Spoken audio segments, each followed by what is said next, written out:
ini kita masuk ke part 2. Ibu akan menjelaskan materi berikutnya, masih di bab induksi magnetik ya, masih sama. Nah, kita masuk ke gaya Lorentz. Oke, gaya Lorentz ini apa?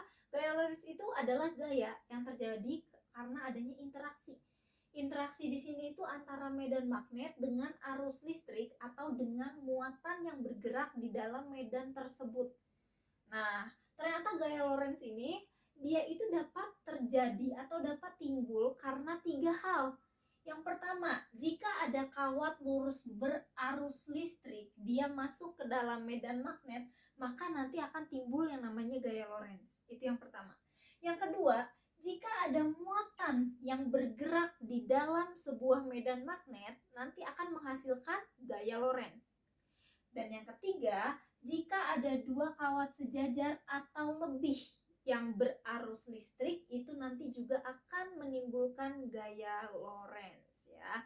Nah, Ibu akan masuk dulu yang pertama. Tadi yang pertama, gaya Lorentz itu timbul karena adanya kawat lurus berarus listrik di dalam sebuah medan magnet. Misal, ada medan magnet.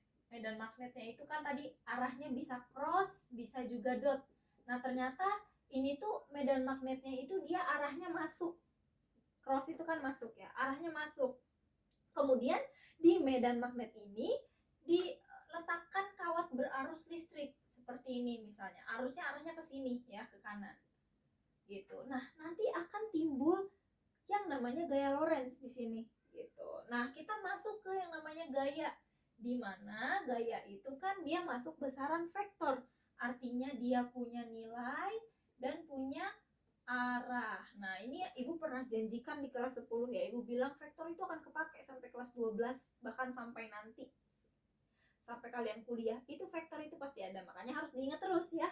Oke, ada nilai, ada arah. Nah, sebelum Ibu masuk ke matematisnya, maka Ibu mau masuk ke arahnya dulu. Gimana nih nentuin arahnya?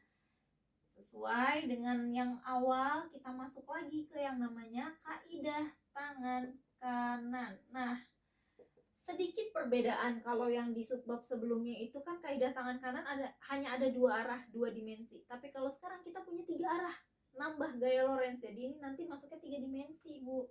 Nah, ini ada arah B, ada arah I, dan ada arah F.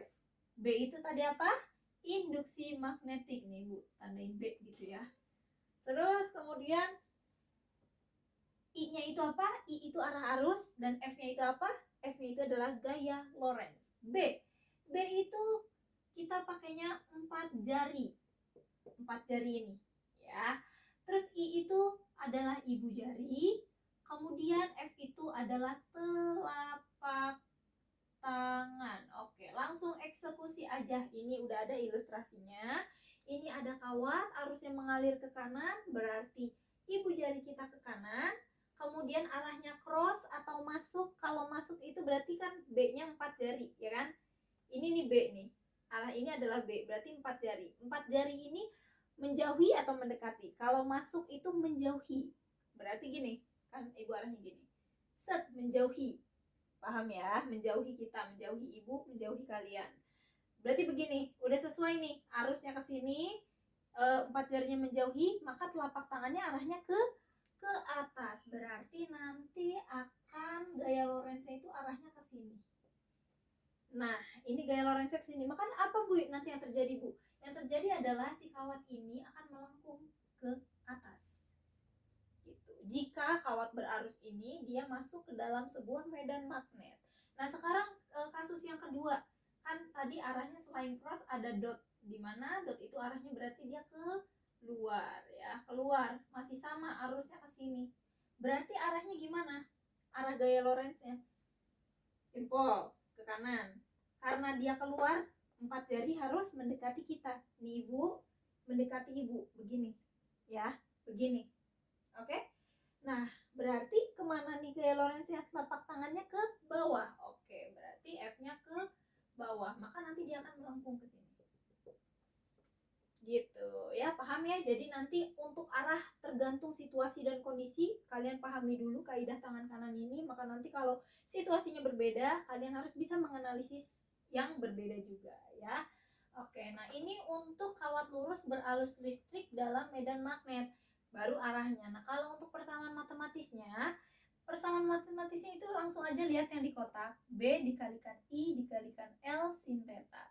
Sin theta, kamu lihat baru yang atas. Ini L cross B. Berarti sin thetanya itu sudutnya adalah sudut yang terbentuk antara L dan B, di mana L-nya itu adalah panjang kawat, B-nya itu induksi magnet ya. Misalnya ini kan B-nya itu kan arahnya masuk ya. Dan ini adalah L-nya. Ini L gitu. Sudutnya itu tidak selalu 90 derajat. Bisa aja nanti 30 derajat, bisa aja 45 derajat. Nah, yang penting kalian itu harus hafal sudut-sudut istimewa, tergantung nanti yang ada di soalnya ya. Berapa nih? Kalau misalnya dia di soal dinyatakannya tegak lurus, kalau tegak lurus sudah pasti dia 90 derajat. Tapi kalau ternyata tidak tegak lurus, itu nanti kalian lihat berapa sudutnya. Maka nanti tinggal dimasukkan ke dalam theta ya. Paham ya? Itu yang pertama. Nah, sekarang yang kedua. Yang kedua itu ada katanya gaya Lorentz itu kan akan muncul, akan timbul jika suatu muatan itu bergerak ke dalam sebuah medan magnet. Nah, jadi ada medan magnet, ibu pengen cross lagi arahnya sama kayak tadi. Tiba-tiba nih ada muatan itu ada yang positif, ada juga yang ada yang negatif. Ibu pengennya positif. Yang positif itu tiba-tiba dia gerak ke sini. Set. Nah, kalau misalnya muatan itu bergerak tanpa adanya induksi magnet di sini, dia akan gerak lurus aja gitu kan, cuek aja, dia lurus aja. Nah, tapi karena di sini ada medan magnet, maka nanti dia ada gaya yang timbul, gaya Lorentz yang timbul diakibatkan karena ada si medan magnet ini. Seperti apa arahnya nanti? Arahnya itu adalah karena ini ada yang namanya gerak, maka pasti ada yang namanya kecepatan. Betul? Betul. Ada kecepatan, ada B, dan nanti ada F. Nah, untuk kaidah tangan kanannya itu sama kayak tadi. Tapi kalau tadi pakainya arus, kalau yang ini kita pakainya kecepatan. Gitu, ya. Nah, tetapi ingat ini berlaku untuk positif saja. Nah, jadi kalau muatannya positif, kalian pakai kaidah tangan kanannya ini. Kalau muatannya negatif gimana, Bu? Kalau muatannya negatif, kalian tetap pakai ini, tapi nanti kalian tulis arahnya itu berlawanan dengan hasilnya. Misal nih ya, contoh. Ini kan positif. Berarti kita bisa nih pakai yang ini, kaidah tangan kanan ini. Di mana V itu adalah ibu jari, B itu adalah 4 jari, B-nya itu adalah masuk, berarti menjauhi. Sama kayak yang pertama tadi ya. Oh, berarti F-nya ke atas. Ini F-nya. Nah, ini adalah F-nya, ya.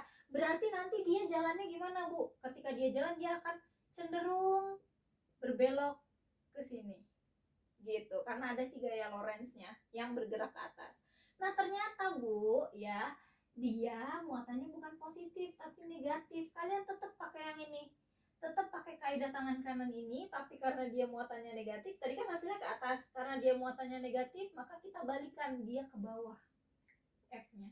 Berarti nanti dia jalannya cenderung agak menyimpang ke bawah gitu ya. Paham ya sampai di sini? Itu untuk arah. Nah, kalau untuk persamaan matematisnya seperti ini ya. Bedanya adalah di V dan juga Q-nya. Kalau tadi kan L-nya itu adalah panjang kawat karena dia kawat. Kalau sekarang nggak ada kawatnya, dia adanya muatan, maka kita pakainya muatan. Dan kita berpatokan dengan V, dengan kecepatan, maka pakainya dikalikan dengan V.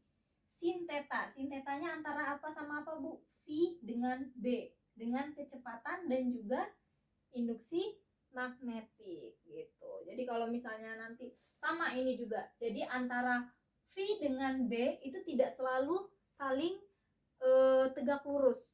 Kalau di soal dibilangnya tegak lurus, maka kalian pakai tetanya itu 90 derajat. Tapi kalau ternyata tidak, maka silahkan kalian simak soalnya. Misalnya 30 derajat, ya udah 30, misalnya 45, ya 45 gitu ya. Nah, itu untuk kasus yang kedua. Nah, terakhir itu ada katanya gaya Lorentz itu akan muncul ketika ada dua kawat sejajar atau lebih yang dialiri arus listrik. Jadi contohnya seperti ini. Ini ada kawat lurus. Nah, dia ada arus listrik ke arah sini, misal ya. Ternyata ada kawat lagi sejajar sama yang satunya. Nah, ini kan dua kawat sejajar nih. Dia dialiri listrik juga dengan arus sekian ke arah yang berlawanan. Nah, ini masuk vektor. Maka kalau berlawanan nanti gimana? Kalau misalnya kalau searah nanti gimana? Kalau berlawanan arah gimana ya? Nah, untuk rumusnya itu kalau kawatnya ada dua sudah pasti seperti ini. Mu 0 dikali I1 dikali I2, ini kan anggap ini I1, ini I2, dikali 2pi kalikan A. A itu berarti ini jarak. Nah, gitu. Ya, ini rumusnya, nilainya. Untuk arahnya kalian lihat, I1 arahnya ke bawah, I2 arahnya ke atas, berlawanan arah. Berarti nanti dia akan saling menjauhi atau saling tolak menolak. Oh, berarti ini kawat yang mengalir arus kalau arah arusnya berlawanan, maka nanti mereka akan bengkok, saling tolak menolak.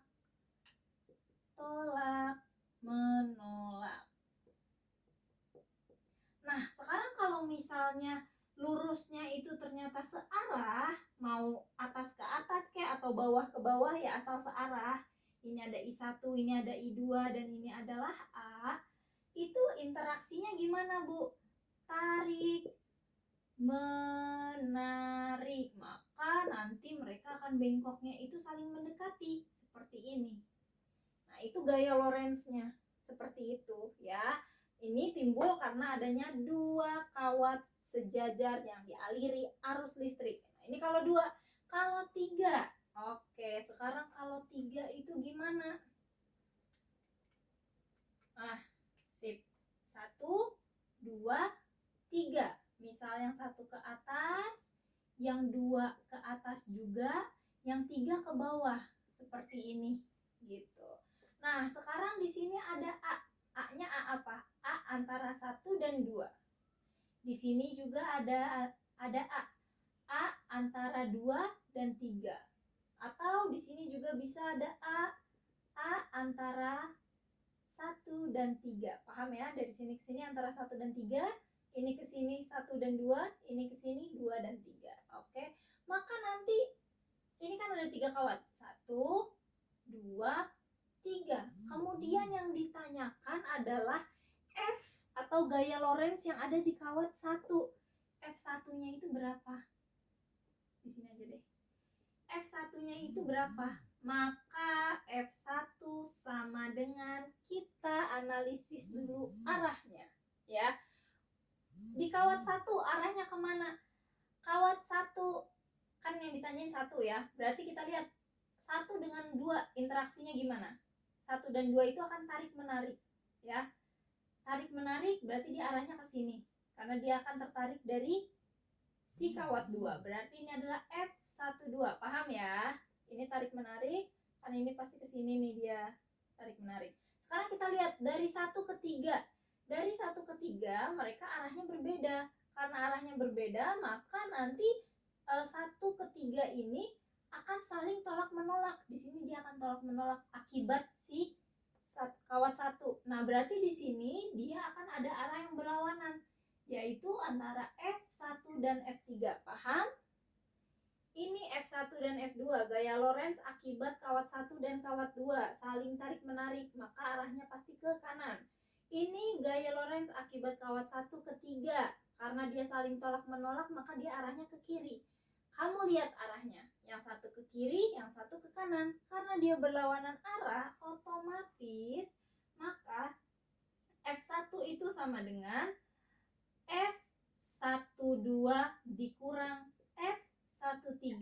Diturunin rumusnya. F itu kan tadi apa? Mu 0. Karena dia F12 berarti mu 0 dikali I1 dikali I2 per 2pi kali A12. Ini A12 nih. Dari sini ke sini ya.